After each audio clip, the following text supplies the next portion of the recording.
ಗಾಡಿ ಅಪ್ಪ ಏನು ನುಗ್ತೈತೆ ಅಂದರೆ ಹಂಗೆ ನುಗ್ತೈತೆ, ಕೇಳೋದೇ ಬೇಡ ಗಾಡಿನ.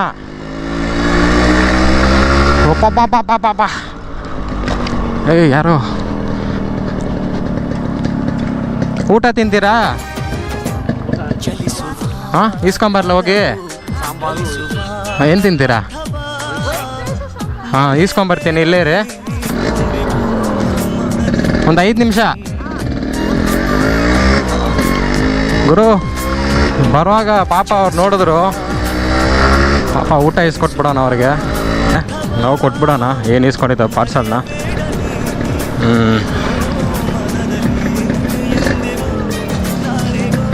ತಾತ ಅವರೆಲ್ಲಿ ಹೊಟ್ರು, ಅವರೆಲ್ಲಿ ಹೋಗ್ತವ್ರೆ?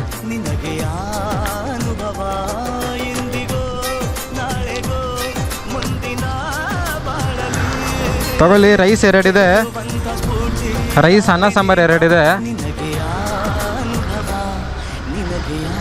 ಬಾಳೆಹಣ್ಣು ಓಕೆನಾ? ತಗೊಳ್ಳಿ, ನೀರು ಓಕೆನಾ? ಊಟ ಮಾಡಿ.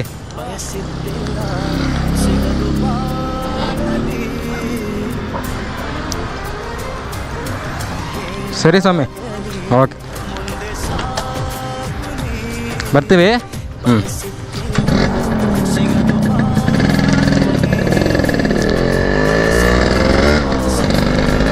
ಗುರು ಪಾಪ ಅನಿಸ್ತು, 1-2 ಊಟ ಇಸ್ಕೊಟ್ಬಿಟ್ಟೆ ಅವರಿಗೆ. ಸೊ ನಿಮಗೆ ಏನೋ ಒಂದು ಅಪ್ಡೇಟ್ ಮಾಡಬೇಕಾಗಿತ್ತು ನಾನು ಇವಾಗ. ಸೊ ಆ ತೋರಿಸೋ ಟೈಮ್ ಬಂದಿದೆ ಅನಿಸುತ್ತೆ.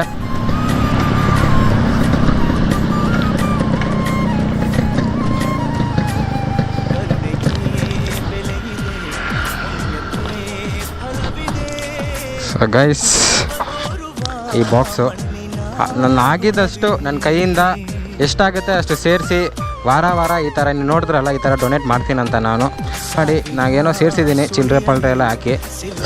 ಸೊ ಎಷ್ಟಾಗುತ್ತೆ ಅಷ್ಟು ಸೇರಿಸಿ ಈ ಥರ ವಾರ ನಾನು ಈ ಥರ ಹೋಗಿ ಯಾರಿಗಾದ್ರೂ ಊಟ ಇಸ್ಕೊಡೋದು, ಡೊನೇಟ್ ಮಾಡೋಣ ಅಂತ ಒಂದು ಟಾಸ್ಕ್ ತೊಗೊಂಡಿದ್ದೀನಿ. ಸೊ ಎಲ್ಲ ವಾರ ನೀವು ನೋಡ್ಬೋದು ವೀಡಿಯೋ, ಈ ಥರ ಒಂದು ಡೊನೇಷನ್ ಮಾಡ್ತೀನಿ ನಾನು. ಪಾಪ 2 ಹೊತ್ತು ಊಟ ಇಸ್ಕೊಟ್ರೆ ಅವರಿಗೆ ನೆಮ್ಮದಿಯಿಂದ ತಿಂದು ಜೀವನ ಬಾಳ್ತಾರೆ. ಸೊ ಅಷ್ಟೇ ಗೈಸ್.